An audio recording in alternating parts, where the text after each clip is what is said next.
Hello, everyone. This is something new we're trying.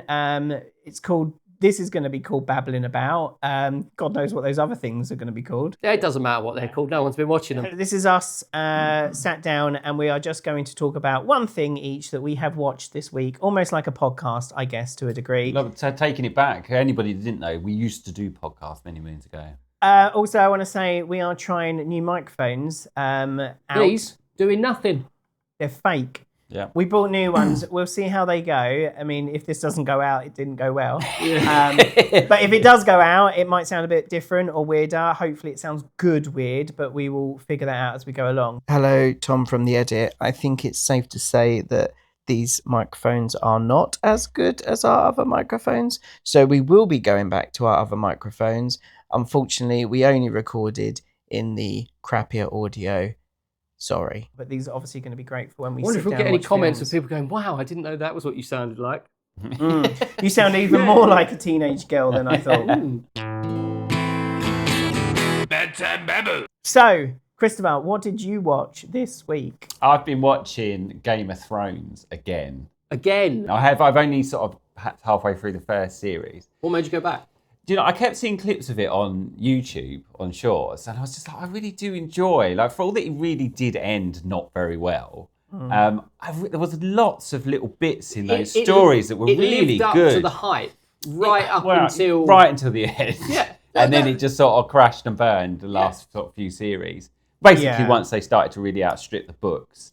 Yes, yeah. Because, it ended really badly. But I honestly thought I can't remember their names, those guys did a really good job of adapting D&D. it. Yeah. Damon Lindelof and... No, he's the Lost guy, isn't he? Yeah. David and Dan, was it? Or something like that? Yeah, David and Dan. It might have been Dan and David. But yeah, I thought they did a really good job of adapting the books. Because I've read the books as well. I think I watched the first series, the first TV series, and then between the first and second ones coming out, I think I read all the books. Really? Yeah, I've never devoured books that quickly than reading those. The books are excellent. But I thought they did a really good job of pulling out the really interesting and important bits and then sort of discarding some other bits and then combining other bits. It was such a shame that it went so off the rails because there's so many cool stories in it. Yeah. And that's why I went back to it, because I kept seeing these shorts on YouTube. And how does your second experience of that first half of the first series compare to your first experience? Like, I'm is it still different? enjoying it. It is a bit different because you pick up on some smaller details, I think, about things which are foreshadowing. That's not always immediately obvious when you first watch it. So it's kind of interesting to see them plant some of the seeds. Obviously, I'm early days still, but like just to see with setting up Bran as the three-eyed raven, like that comes, and you do literally see the three-eyed raven. So you have no idea what it means at that point. You just see a weird raven. And there's some other points as well. You're like, oh, okay, that's kind of what they're doing. When Sansa's direwolf gets executed, I think that's the point. And then Bran wakes up. There is some event like that, traumatic event that happens to a member of their family. And then the way they cut it then cuts to Bran, who's been in the coma, having fallen from the tower, having been pushed out by Jaime Lannister. And then he sort of wakes up. And when you would first watch that, you've just sort of cut it that way in a way to make it look dramatic. But it's the wolves entered him. The wolf has entered him in his bed. That's woken him up. It's woken him. We would wake you up. It would wake you up. Especially one that size. Yeah, they're big, aren't they? Whether it's got a head on it or not. But it is interesting with Game of Thrones because it was such a huge phenomena for most of its run. And then it dropped off a cliff so hard. Yeah. Because I've been watching back on my own because Natalie doesn't want to watch it. Natalie being my other half, for anyone who doesn't know. She doesn't want to watch it because she's like, no, because the end sours it so much that I'm not interested in seeing that story build up again. That's how I felt about Lost. I felt the ending of Lost was so disappointing. See, it just made me feel like however many thousands of episodes it felt like I'd watched beforehand suddenly felt like they'd been time wasted. Yeah. Even though I didn't dislike the ending of Lost. I I felt like it was a cop out. It was like, we didn't know what to do. It felt, to be honest, very J.J. Abrams. Even though he exited it wasn't a long time, I agree. Like after the first series or whatever. It wasn't the most satisfying, but I was kind of like, where are you? I mean, Where do you go? Yeah. Do you just go? Don't get me wrong. It's a weird island, and that's it. Yeah, and those flash forwards, they're all dead. Yeah, they all eventually died. Is that what happens in the end? Yeah. Oh yeah. Spoiler alert. Yeah, for a show that's very old. Basically, everything that happened on the island actually happened, and then when they died in the flash forwards, that is them all coming to terms with their death, and they all meet at the cathedral or church. So they all die on the island. That's not how I remember it. So they all die on the island. Basically. They've all just died on the island. Everything that happened on the island was real. It was all really? real. Yes. Yeah. Oh, I see. I have it in my head that everything that happened they died in the plane crash, and everything that happened on the island was purgatory. The island is real. When they start doing those flash forwards, and you start seeing people that shouldn't meet are meeting. It's because they are now eventually dead, and now they are all meeting to pass over into wherever heaven or wherever they're going. Then maybe I didn't like it because I didn't get it. So that was the massive misconception, and I don't believe I've got this wrong, but that was the massive misconception. Is everyone just thought, oh, they were all dead anyway, so what's the point? But it wasn't. It was all a dream. Everything that actually happened did really happen. Maybe one day I'll go back to that. There's a lot of stuff I could watch before. That's how I feel about it, because you're sort of watching Game of Thrones, and I was like, I remember loving that for 5 series. I can't even remember how many there are actually. I feel like there's 7, 6 or 7, I think. And I feel like 6 when they overtake the books. Yeah, it might have been when Rob gets stabbed. Spoiler alert. Red Wedding. Sorry, not Red Wedding. Jon Snow. When Jon Snow gets stabbed, and then it might have been that point that it started to all sour for me. I think. Because that's end of series 4. I think that's the point that they start. That was the end of what the books had. Because I've got a funny feeling. I can't remember. Yeah. If they've had the reveal that he comes back in the books, I can't quite remember. Well, that makes sense, and it does make sense because that's when I sort of.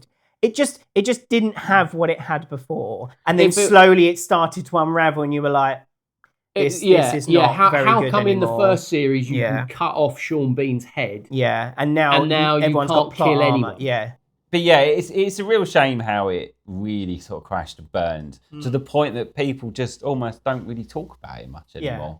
That's the thing. They broke it. Yeah, it wasn't just it was a shame about the ending. It's a proper people don't want to watch it again. They were they're so disappointed to go and make Star Wars that they rushed that last. Yeah, they series. absolutely fumbled the end. And just who was so keen to go? The creators. D&D, the guys' names I can't remember. Trevor and Simon. Yeah, they were offered a Star Wars either trilogy or film, and HBO, I think, said, hey, we'll give you 3 more seasons of Game of Thrones, moneymaker. And they went, we're doing 1. And they still had enough story. They still had enough story, in theory, to fill 3 even if they, just by sort of expanding on what they did across those last 2 series, whatever it was. Absolutely. Sold, which would have helped so much. Yeah, probably could have sold Daenerys going down the road of madness and then eventually turning and becoming like her father and blah, blah, blah, and all the other Targaryens before her. Well, she did that in like an episode, didn't she?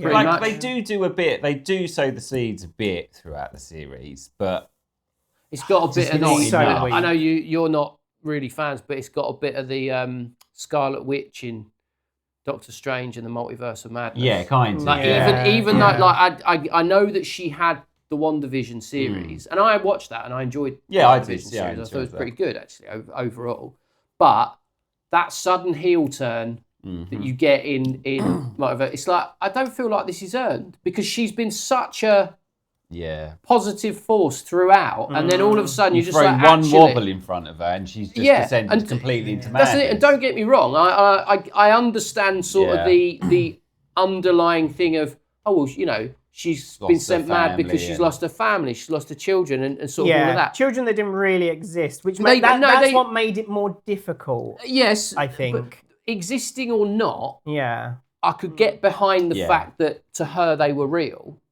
But the speed at which that turned around over the course of just one movie. It's because they didn't showcase really what she was doing in WandaVision until the end. because those people that were under the spell of her were in horrific pain. Yes, yeah, that's fair. And I think because that end reveal, and I think the problem with the show is that they made out that her pain was legitimate enough to sort of warrant, because they're like, who is it? The other superhero who was, I don't know, she did other films, and she came over and she gets her power of running through a force field or some shit. Oh, and then she goes, Monica Rambeau. Sure. She's one of the Marvels. Yeah, really excited about those ones. And she, that's a lot of fun. That film, it's great. The three of them. Yeah, and probably is. It is a lot of fun. Probably is. But she then goes, oh, they'll never know what you gave up for them. And it's like, are you trying to be the voice of reason to say, actually, what she was doing was fine to you lot because she was having a breakdown and wanted to have a fake family? It's like, that doesn't justify it to me. But that's what I mean. The whole, it's kind of the point, isn't it? The whole thing was just a sudden, like, do you know what? We need something to happen so that we can then drive the next bit of what we need to happen. Yeah. I watched Valerian, City of a Thousand Planets. That's, what's the name? Cara Delevingne. It is Cara Delevingne. I can't remember his name. Dane DeHaan. Dane DeHaan. It's Luc Besson. Love him. Who, Fifth Element. Did, obviously, Leon. You ever seen Taxi? No. Taxi. That might it's on my list. A Besson written and produced by. It might not be directed. Talking about the original Taxi, which was French.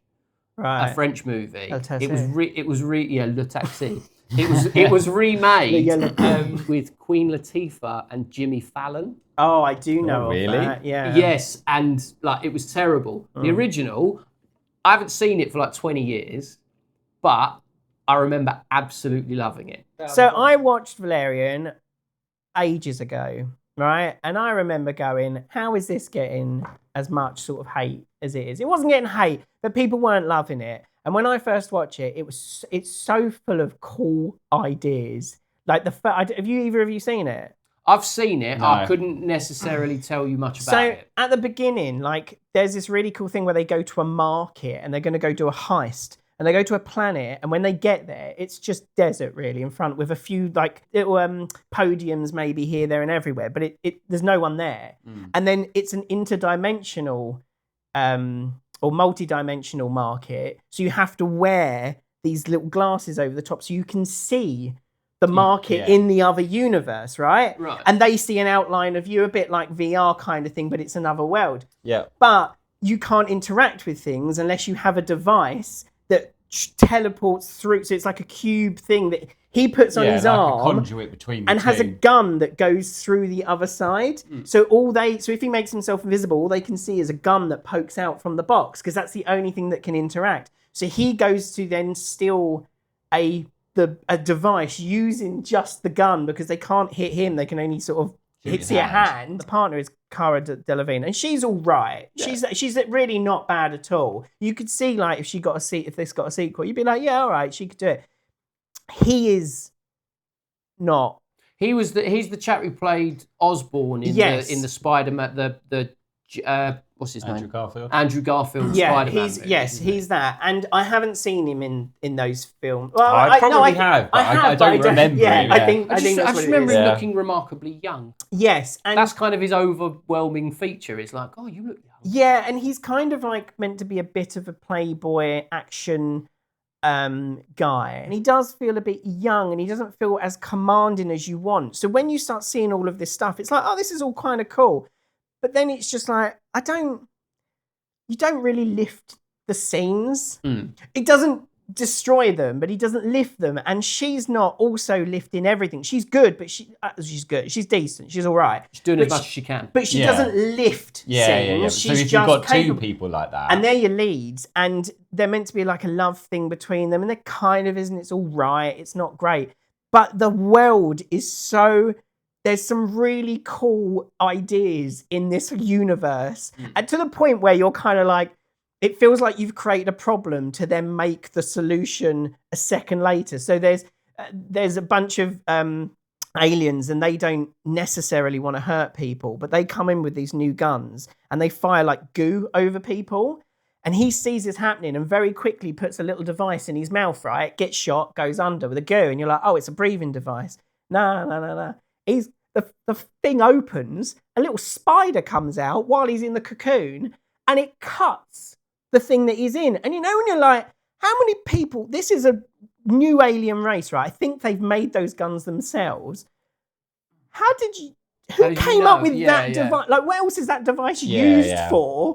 Why does that exist? Unless it's not a breathable device and it's just the spider. I don't know. It's weird, but it does a lot of things like that, and I kind of don't mind because the things that they come up with like they're interesting. I look at it and I think, I know it was Bruce Willis was a little too old maybe at that point, but the younger Bruce Willis who did Fifth Element, or even a younger one. I was going to say to you, do you think it would have worked better if it was Bruce Willis and Milla Jovovich? It would have lifted. I think it would have lifted the film enough that I think there was potential maybe for a sequel and to follow his story of being, hey, I'm doing heists. It was supposed to be his big breakout thing. Or no, his big follow-up. After Fifth Element, this was kind of his next.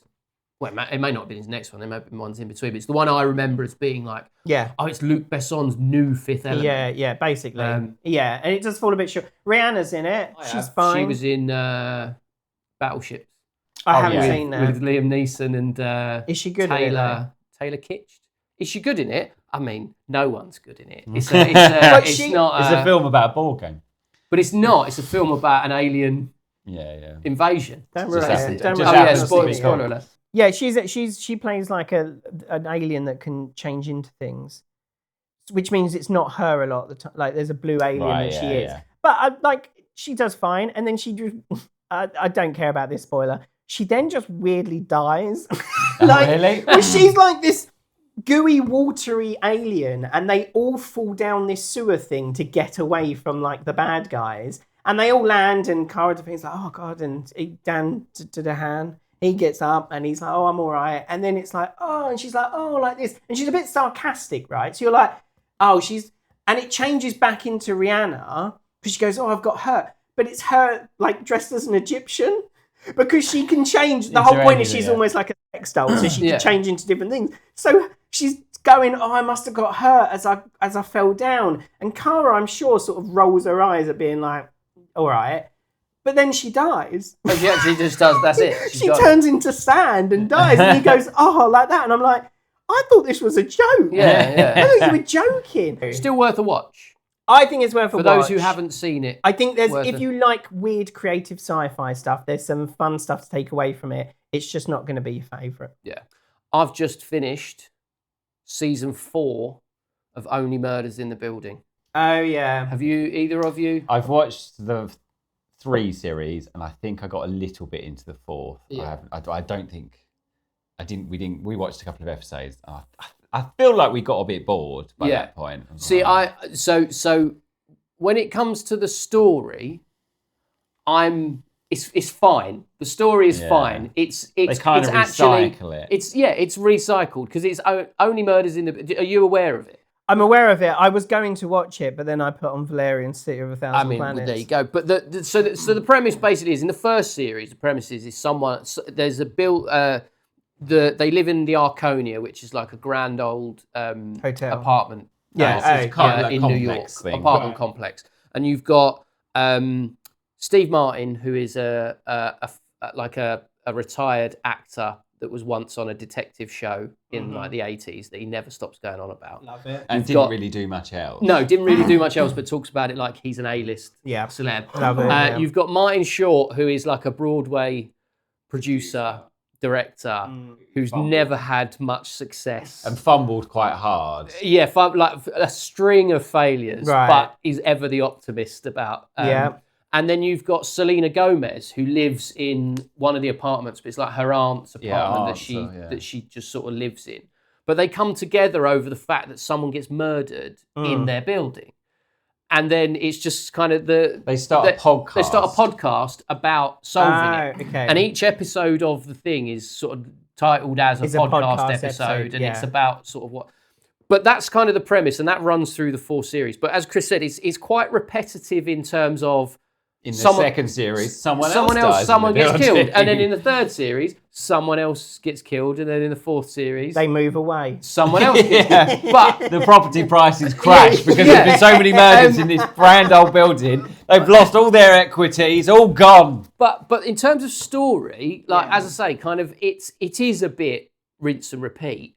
But I've got so much time to sit and just watch Steve Martin and Martin Short play off each other. Yeah, they are excellent. Do you think that's because we are of an age where we remember those films and they were so prominent? Not really, because the only Martin Short film that I remember with any clarity is Inner Space with Dennis Quaid. Do you remember that? I do. I love the He's the guy. He's the guy who's got Dennis Quaid inside him. Oh yeah, he is, isn't he? Yeah, Dennis And Quaid's I always remember the sneeze on the glasses. Yeah, I do love that. Hairspray. But always remember that. You didn't watch The Three Amigos? Was it Three Amigos? I'm aware of The Three Amigos, which is obviously Steve Martin, Martin Short, and Chevy Chase. I've got absolutely no. Oh, they're still quality. But I've got no real reference for that until you mentioned The Three Amigos. Hadn't even occurred to me that they were in that together. It's Father of the Bride. Father of the Bride. Martin Short's in that. He's the wedding planner. Yes, he is. See, again, funny. I don't remember any of these. I'm going purely based on a man in his mid to late 70s and a man in his early 80s. Yeah. Just as they are now with their comedic talent. Yeah. I find it familiarity. Yeah. But I find it it's just so incredibly watchable. The two of them. As I said, you said they're half hour as well? Yeah, but 30, 35 minutes. They're pretty easy watching, but they're fairly entertaining. As kind of bit part characters, you get different people turn up. So Paul Rudd's in one of the series. Right. And, what's her name? Jane. She's do you remember the gym teacher from Glee? Jane. Oh yes. Jane, I can't remember her name, but she plays She plays Saz, who was Steve Martin's body double. Stuntman in these, both tall and white hair. That's funny. But she's excellent. As I say, story, it's a bit predictable. That is a bit predictable. You don't really know who's done it. You're watching it for the characters. Yeah, you don't know necessarily the whodunit of the whodunit. Yeah, you don't know all the ins and outs of it, but you know where it's going to go. Yeah. But we've just finished the 4th series. There is a 5th series coming. I don't know if they're going to do more after that, but I'm very much looking forward to it. But I would encourage anyone who just likes general sort of light-hearted sort of. I don't want to say banter because it's not that. It's well-written comedy. Selena Gomez, I'll be honest, I find her quite hard to engage with. The character's not quite as colourful as the other two. She's a good balance. Yeah, I do like I like the dynamic because she's younger and they're much older, and then her sort of fitting in with them. It definitely works. I just of the three of it, like if I had to critique something out of it, that it would be that I just find her less engaging. But I don't know if that's... She's more of the straight man, I guess. That's the thing. I don't think that's a Selena Gomez thing. Yeah. She's probably got a slightly more serious cut through. Yeah. In terms of kind of the character arc and things like that. She's not as ridiculous as they are in a lot of ways. Yeah. But she is, that they are, as you watch it, they are three equals in that. In the way it's portrayed, they are not. It's not like the Steve Martin show, and then she's a sidekick. She's not got a smaller part necessarily. Do you think it will end when they all discover that each other are the murderers? Possibly. Spoiler alert for potential spoiler alert. But don't come hands at me if I got it right. Right. Well, if you like this, please do give it a like. Please do thumb it up. Thumb it up. That's a weird one. Let us know what the new mic sounded like. Yes. Whether or not we need to keep these props. Yeah, well, we'll know in a minute when we listen to it back. Tell people about us, and I hope you enjoyed this, but I'm sure a proper review's coming soon, so don't... You're sure one is? I mean, you said it as if you meant to say the word hope. There is another one coming. We'll have a proper because we're about to record it. Yeah. All right, goodbye. Bye.